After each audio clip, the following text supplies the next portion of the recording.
Good morning दोस्तों। Victoria इसमें आपका स्वागत है। आज फिर हम आपके सामने में एक नया टॉपिक लेकर आए हैं। आज हमारा होगा प्लानेटरी मोशन।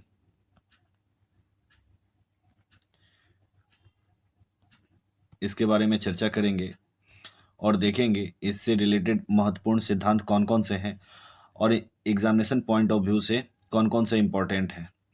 तो सर्वप्रथम सबसे पहले हम लोग चलते हैं आज के टॉपिक पे, ग्रहों की गति। तो ग्रहों की गति के बारे में क्या कहा जाता है कि सूर्य के चारों ओर कुछ पिंड अपनी कक्षाओं में परिक्रमा करते हैं, जिन्हें ग्रह कहते हैं। तो चलिए हम आप लोगों को दिखाते हैं कि प्लैनेट किस प्रकार अर्थ की परिक्रमा करता है। तो देखिए, इस तरीके से हमारा अर्थ जो है वो परिक्रमा कर रहा है, ठीक है। और बीच में सन है और ये हमारा जो प्लैनेट है वो ऑर्बिट कर रहा है। और इसका जो स्ट्रक्चर है वो स्ट्रक्चर है किस प्रकार का है, वो एलिप्टिकल है। एलिप्टिकल ऑर्बिट में ये हमारा जो प्लैनेट है वो मूव कर रहा है। तो चलिए हम लोग स्टार्ट करते हैं फिर से अपना टॉपिक। तो आपने देखा कि जो हमारा जो प्लैनेट है वो एक एलिप्टिकल ऑर्बिट में मूव करता है, ठीक है। सारे प्लैनेट एलिप्टिकल ऑर्बिट में मूव करते हैं। तो चलिए देखते हैं आगे। किसी भी ग्रह के चारों ओर परिक्रमा करते पिंड को उस ग्रह का उपग्रह कहा जाता है। जैसे पृथ्वी है, पृथ्वी की परिक्रमा कौन कर रहा है, तो चंद्रमा कर रहा है। आप लोग कमेंट सेक्शन में जरूर बताएं कि सबसे ज्यादा उपग्रह किस प्लैनेट के हैं, ठीक है। कमेंट सेक्शन में जरूर बताएं और वो कितना है। आगे बढ़ते हैं। पृथ्वी एक तथा मंगल के दो उपग्रह हैं, ठीक है। पृथ्वी एक तथा मंगल के दो उपग्रह हैं। शनि के सर्वाधिक उपग्रह हैं 82 और बृहस्पति के 79, ठीक है। ग्रहों की गति के संबंध को लेकर के केपलर के नियम। हालांकि केपलर से पहले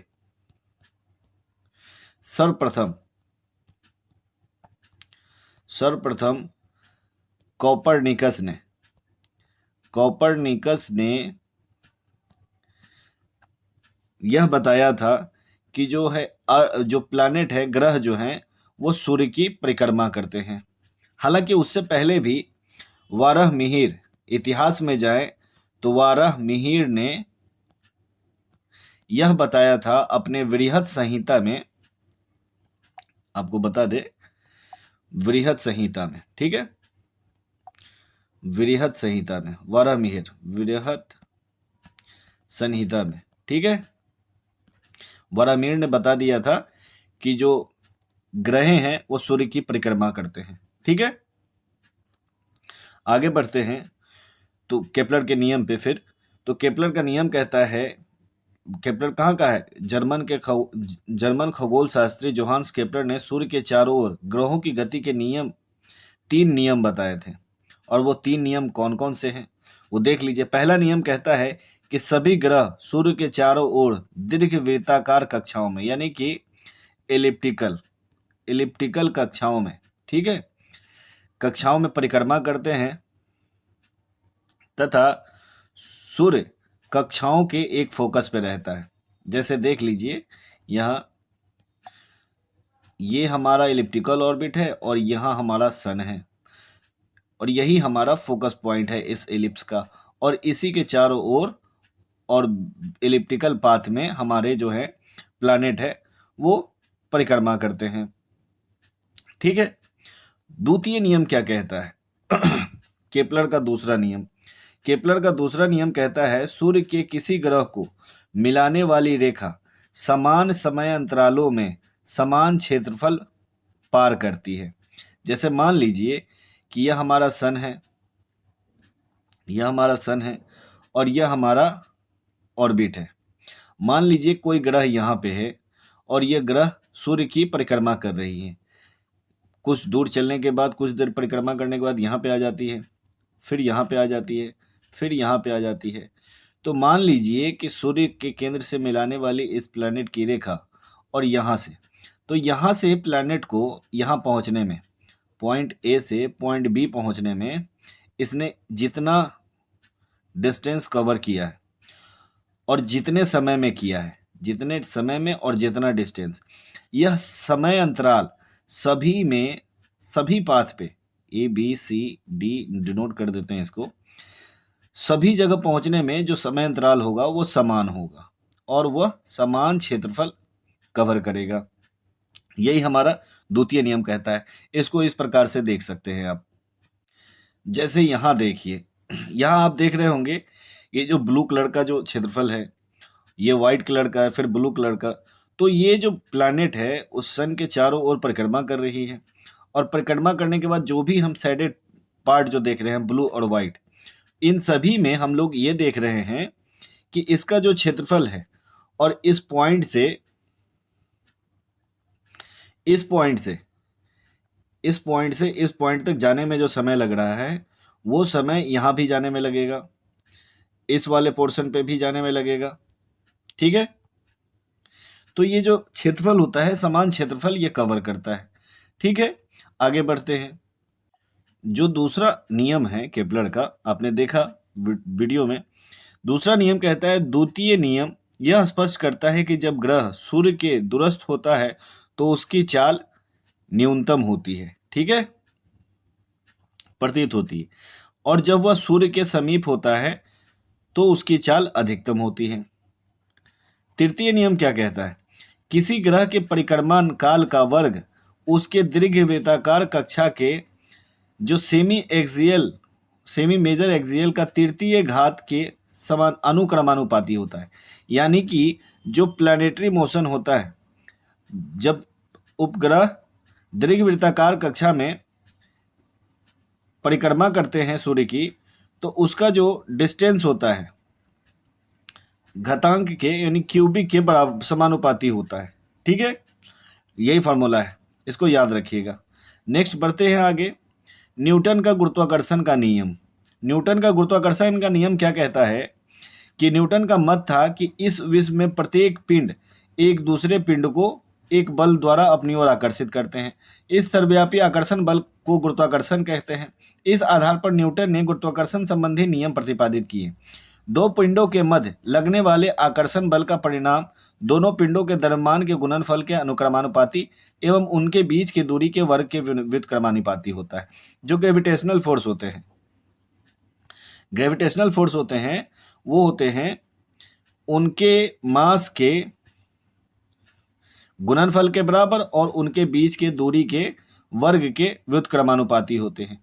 और यहाँ पे जी होता है वो हमारा यूनिवर्सल कांस्टेंट होता है। ठीक है, इसको हम इमेज से देख सकते हैं कि मान लीजिए यह एक इलिप्टिकल पाथ है, यहाँ पे कोई ग्रह सूर्य की परिक्रमा कर रहा है। ठीक है, सूर्य की परिक्रमा कर रहा है। ठीक है, तो इस सूर्य से इसकी दूरी जो सेमी एक्सियल है, यहाँ से ये जो दूरी होगी, शॉर्टेस्ट डिस्टेंस होगी, उसका कह रहा है कि अनुपात होगा वो होगा उसके डिस्टेंस के वर्ग के व्युत्क्रमानुपाती। आगे बढ़ते हैं। आगे हमारा कहता है यहां जहां जी अनुक्रमानुपातिक स्थिरांक है, जिसे न्यूटन का गुरुत्वाकर्षण स्थिरांक कहते हैं। यदि बल न्यूटन में दूरी मीटर में और द्रव्यमान किलोग्राम में हो तो जी का मात्रक न्यूटन मीटर स्क्वायर प्रति किलोग्राम स्क्वायर होगा। प्रयोग द्वारा जी का मान कितना होगा, 6.67 इंटू 10⁻⁻11 न्यूटन मीटर स्क्वायर पर किलोग्राम स्क्वायर। ठीक है, अब हम देखते हैं कि उसमें त्वरण कैसे उत्पन्न होता है एक्सेलरेशन ड्यू टू ग्रेविटी में। तो जो ग्रेविटी का वह आकर्षण बल जिससे पृथ्वी किसी वस्तु को अपने केंद्र की ओर खींचती है। स्पष्ट है कि गुरुत्वाकर्षण का एक विशिष्ट उदाहरण है। जब कोई वस्तु मुक्त रूप से फेंकी या छोड़ी जाती है तो वह पृथ्वी के गुरुत्व के कारण पृथ्वी की ओर गिरने लगती है। उसके गिरने का वेग बराबर बढ़ता रहता है, अतः उसकी गति में त्वरण उत्पन्न हो जाता है। इसी त्वरण को पृथ्वी का गुरुत्वीय त्वरण कहते हैं। इसे जी से प्रदर्शित किया जाता है। ठीक है। गुरुत्वीय त्वरण का जो मात्रक होता है वो मीटर प्रति सेकंड स्क्वायर होता है। ठीक है, नेक्स्ट बढ़ते हैं आगे की तरफ। यहाँ पे जी एक्सेलरेशन ड्यू टू ग्रेविटी और जी जो है, जो ग्रेविटेशनल कांस्टेंट है, यूनिवर्सल कांस्टेंट है, उसके बीच संबंध को दर्शाया गया है। हालांकि इसका डेरिवेटिव हम आपको बता देते हैं। ये निकाला जाता है जैसे जो ग्रेविटेशनल फोर्स होता है, ग्रेविटेशनल फोर्स बराबर क्या होता है, G is equals to m1 into M2 upon R square. उसके बाद एक्सलरेशन ड्यू टू ग्रेविटी क्या होता है, F बराबर mg। यहाँ पे लेफ्ट हैंड साइड इक्वल है, इन दोनों को इक्वेट कर देंगे। इन दोनों को इक्वेट करेंगे तो हमारा जो वैल्यू आ जाएगा वो आ जाएगा G m1 into M2 upon R square is equals to m mass into gravitational acceleration. m से m कट गया तो बच गया हमारा G is equals to gravitational constant into mass of earth upon radius of earth का square. ठीक है, आगे बढ़ते हैं। अब यह कहता है कि स्पष्ट है कि G का मान वस्तु के द्रव्यमान पर निर्भर नहीं करता है। अतः यदि भिन्न भिन्न द्रव्यमान की दो वस्तुएं मुक्त रूप से ऊपर से गिराई जाएं तो उनमें समान त्वरण उत्पन्न होगा। यदि वे एक ही ऊंचाई से गिराई जाती हैं तो एक साथ ही पृथ्वी पर पहुंचेगी। हालांकि वस्तु वायु की उपस्थिति में उत्प्लावन प्रभाव या फिर सयानकर्षण यानी फ्रिक्शनल जो फोर्स होता है के कारण वस्तुओं के त्वरण भिन्न भिन्न होंगे। इस दिशा में भारी वस्तु पृथ्वी पर पहले ही पहुंचेगी। पृथ्वी के गुरुत्वीय त्वरण G का मान पृथ्वी तल पर विभिन्न स्थानों पर भिन्न भिन्न होता है। पृथ्वी तल से ऊपर अथवा नीचे जाने पे G का मान में परिवर्तन होता है। पृथ्वी तल पर G का मान विषुवत रेखा पर सबसे कम तथा ध्रुवों पर सबसे अधिक होता है। इस प्रकार हमारे पास क्वेश्चन कौन कौन से आ गए, जैसे मान लीजिए कि ये अर्थ है और अर्थ के ऊपर से मतलब अर्थ के कुछ हाइट से अगर हम कोई वस्तु गिराते हैं, मान लीजिए 1 kg का और 5 kg का, तो वो जो कितने टाइम में गिरेगा, तो वो समान समय में वस्तु पृथ्वी पर गिरेगा। दूसरी बात यहाँ पे ये आता है कि जो हमारा एक्सेलरेशन होता है, ग्रेविटेशनल जो फोर्स होता है, गुरुत्वाकर्षण जो त्वरण होता है, वो क्या होगा, वो इक्वेटर के पास जो होगा वह सबसे कम और ध्रुव पे, नॉर्थ या साउथ ध्रुव पे सबसे ज़्यादा होगा। इसको रखें, हमेशा एग्जामिनेशन में पूछा जाता है। आगे बढ़ते हैं। नेक्स्ट है हमारा उपग्रहीय कक्षीय चाल यानी कि प्लानेटरी मोशन। प्लानेटरी मोशन में कहता है जब कोई उपग्रह पृथ्वी के चारों ओर वृत्तीय कक्षा में परिक्रमा करते हैं तो उस पर अभिकेंद्रीय बल कार्य करता है। यह बल पृथ्वी द्वारा उपग्रह पर लगाया गया गुरुत्वाकर्षण बल होता है। ये अर्थ है हमारा पृथ्वी, और यहाँ पे हमारा कोई ऑब्जेक्ट है। ठीक है, जैसे मान लीजिए चंद्रमा है या कोई ऑब्जेक्ट पृथ्वी से ऊपर ही, पृथ्वी के सरफेस से कुछ हाइट पे ही, समझ गए। जैसे मान लीजिए तो कोई सैटेलाइट है, ठीक है, सैटेलाइट ही परिक्रमा करता है। यदि m द्रव्यमान का कोई उपग्रह पृथ्वी के चारों ओर r त्रिज्या की वृत्तीय कक्षा में v वेलोसिटी से परिक्रमण करता है तो उपग्रह का जो सेंट्रीपिटल फोर्स होगा वो कितना होगा, mv²/r। आगे कहता है चूंकि गुरुत्वाकर्षण बल ही अभिकेंद्रीय बल है, इसलिए दोनों फोर्स को, दोनों जो बल है उनको इक्वेट कर देते हैं। इससे हमारा हो जाएगा ग्रेविटेशनल फोर्स का मान, और ये हो जाएगा हमारा सेंट्रीपिटल फोर्स यानी अभिकेंद्रीय बल। दोनों को इक्वेट कर देंगे तो हमारा जो आ जाएगा वेलोसिटी ऑफ ऑर्बिट आ जाएगा √g into mass of orbit divided by जो पृथ्वी के केंद्र से उस जो ऑब्जेक्ट है जो परिक्रमा कर रहा है, जो सैटेलाइट उपग्रह परिक्रमा कर रहा है अर्थ की, उसकी दूरी। ठीक है, इससे निकल जाएगा हमारा ऑर्बिटल वेलोसिटी उपग्रह का। ठीक है, आगे बढ़ते हैं।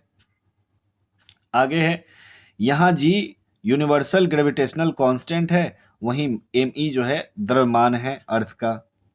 इससे हमें क्या ज्ञात होता है, इससे पहले हम लोगों ने एक चीज रिलेशन एस्टेब्लिश किया था, जो एक्सेलरेशन ड्यू टू ग्रेविटी किसके इक्वल होगा, ग्रेविटेशनल कांस्टेंट के mass of orbit and radius of orbit, radius of अर्थ। ठीक है, तो इसको इक्वेट करेंगे तो हमारा आ जाएगा GM E is equals to GR square.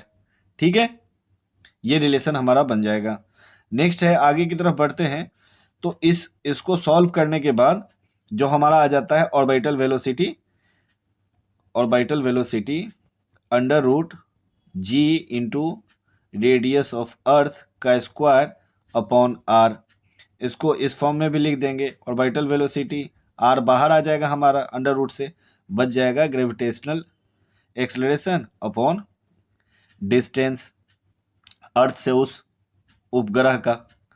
ठीक है, कितना डिस्टेंस है अर्थ के सेंटर से। आगे बढ़ते हैं, अगला है हमारा प्लायन वेग। प्लायन वेग क्या होता है? वेलोसिटी ऑफ एस्केप वेलोसिटी, इसका फॉर्मूला होता है under root 2GME mass of earth into radius of earth. आप हम लोगों को बताएं, हमें बताएं कि कमेंट सेक्शन में कि जो प्लायन वेग कितना होता है अर्थ पर से, अर्थ पर से कितना होता है। चलिए हम बता देते हैं, 11.2 किलोमीटर पर सेकेंड। अगर अर्थ से हम 11.2 किलोमीटर के स्पीड से कोई भी ऑब्जेक्ट को फेंकते हैं तो वह कहाँ चला जाएगा? स्पेस में चला जाएगा। उस पर ग्रेविटेशनल फोर्स क्या होगा? कार्य नहीं करेगा। चलिए आप लोग कमेंट सेक्शन में बताइए कि जो चंद्रमा होती है, चंद्रमा का प्लायन वेग कितना होता है। ठीक है, आगे बढ़ते हैं।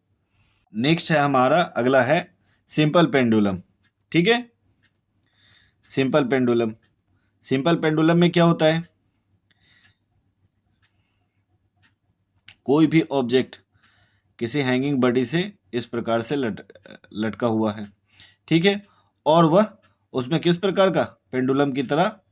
ये जो मोशन है ये सिंपल हार्मोनिक मोशन में। ठीक है, और इसका जो फॉर्मूला होता है टाइम पीरियड होता है T is equals to 2 under root L/G।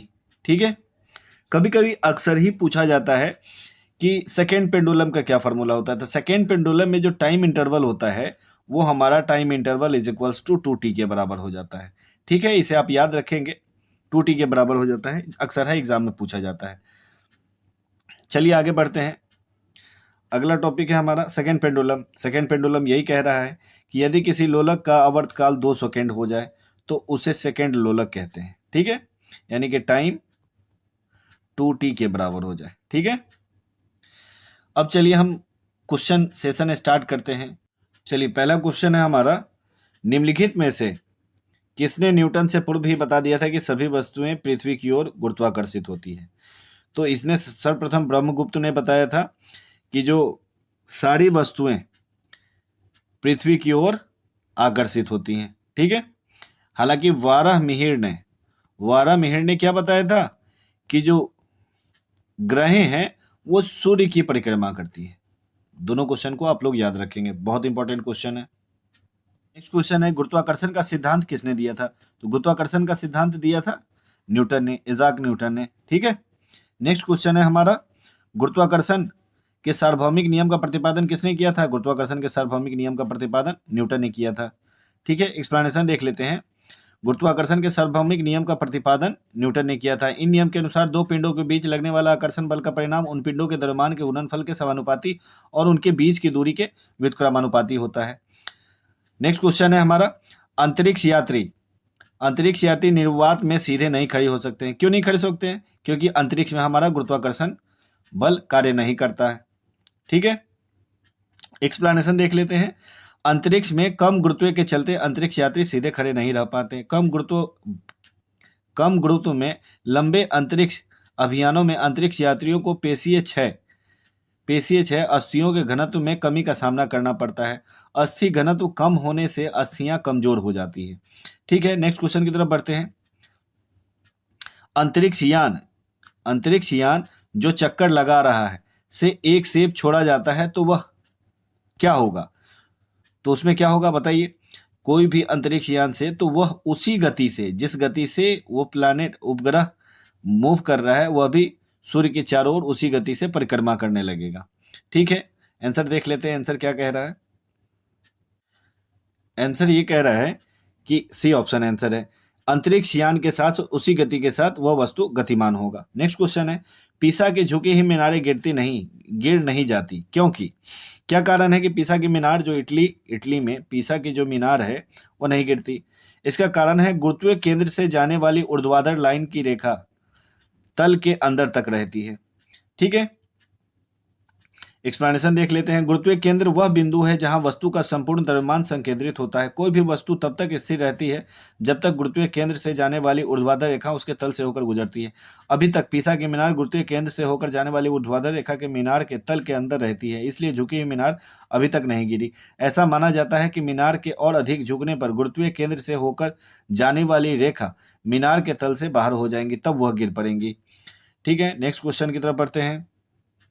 Next question कह रहा है कि यदि पृथ्वी और सूर्य की दूरी जो है उसके स्थान पर दुगुनी होती है तो सूर्य द्वारा पृथ्वी पर गुरुत्वाकर्षण बल जो पड़ेगा वह क्या पड़ेगा? तो इसका ऑप्शन हो जाएगा सी, अब जितना है उसका चौथा भाग। इसके पीछे कारण क्या है, एक्सप्लेनेशन में देख लेते हैं। वर्तमान में पृथ्वी और सूर्य के बीच की दूरी r है, तो न्यूटन के सर्व गुरुत्वाकर्षण नियम के अनुसार सूर्य द्वारा पृथ्वी पर लगाया गया गुरुत्वाकर्षण बल क्या होगा? तो F is equals to G into M S into M earth upon R square. अब कह रहा है उसकी दूरी दुगुनी हो जाएगी, तो दुगुनी हो जाने के बाद आर का वैल्यू कितना हो जाएगा? 2r का होल स्क्वायर। ठीक है, इट मीन्स जो गुरुत्वाकर्षण बल है वो 1/4 कम हो जाएगा। ठीक है, आगे बढ़ते हैं। नेक्स्ट क्वेश्चन है हमारा, जब कोई वस्तु ऊपर से नीचे गिराई जाती है तो उसका भार होता है, तो उसका भार क्या होगा? उसका भार अपरिवर्तित रहेगा। आदर्श परिस्थिति में, यानी कि अगर किसी भी प्रकार का उसमें रेसिस्टेंस प्रतिरोध नहीं पाया जाता, उस स्थिति में, वैक्यूम की स्थिति में किसी वस्तु को ऊपर से गिराने पर उसके भार में कोई परिवर्तन नहीं होता है, क्योंकि उसका द्रव्यमान उस पर लगने वाले बल गुरुत्वीय त्वरण अपरिवर्तित रहता है। नेक्स्ट क्वेश्चन की तरफ बढ़ते हैं। लकड़ी, लोहे व मोम के समान आकार के टुकड़े को समान ऊंचाई पर पृथ्वी पर से गिराया जाएगा तो कौन सा टुकड़ा सर्वप्रथम पृथ्वी सतह पर पहुंचेगा? तो इसमें तीनों जो है आपको बताए थे कि समान सतह पर, क्योंकि वह द्रव्यमान पर डिपेंड नहीं करता है। जो गुरुत्वाकर्षण जो त्वरण होता है वो द्रव्यमान पर डिपेंड नहीं करता है। एक्सप्लेनेशन देख लेते हैं। आदर्श परिस्थितियों में ऊंचाई से गिराए जाने वाली लकड़ी के लोहे एवं मोम के समान आकार के टुकड़े के साथ पृथ्वी का सतह पर पहुंचे, क्योंकि सब पर समान गुरुत्वीय त्वरण कार्य करता है। ठीक है, नेक्स्ट क्वेश्चन की तरफ बढ़ते हैं हम। नेक्स्ट क्वेश्चन है हमारा 10वां क्वेश्चन है। 10वां क्वेश्चन क्या कहता है कि हवा में लोहे और लकड़ी के समान भार की गेंद को समान ऊंचाई पर गिराने पर क्या होगा? लोहे और लकड़ी की हवा में, यहाँ पे हवा जोड़ दिया हुआ है, यानी कि उस पर कुछ न कुछ जो होगा प्रतिरोध जरूर उत्पन्न होगा। तो जो लोहे की टुकड़ी, आंसर क्या कह रहा है? लकड़ी की गेंद बाद में गिरेगी और लोहे की गेंद पहले गिरेगी। ठीक है, क्योंकि वहां पे जो होता है जो घर्षण बल है वो कार्य कर रहा है। हवा की अनुपस्थिति में लोहे एवं लकड़ी के समान भार की समान ऊंचाई गिराने पर वह एक साथ पृथ्वी पर पहुंचेंगी। कब? हवा की अनुपस्थिति में। परंतु जब हवा की उपस्थिति में लोहे लकड़ी समान भार की गेंद को समान ऊंचाई से गिराने पर लोहे की गेंद पहले पहुंचेगी और लकड़ी की गेंद बाद में। तो चलिए दोस्तों, आज का सेशन इतना ही रहने देते हैं। नेक्स्ट सॉरी, अगले दिन हम इस टॉपिक को कंप्लीट कवर करेंगे। तो आज के लिए धन्यवाद। अगर वीडियो अच्छा लगे तो लाइक करें, सब्सक्राइब करें। धन्यवाद।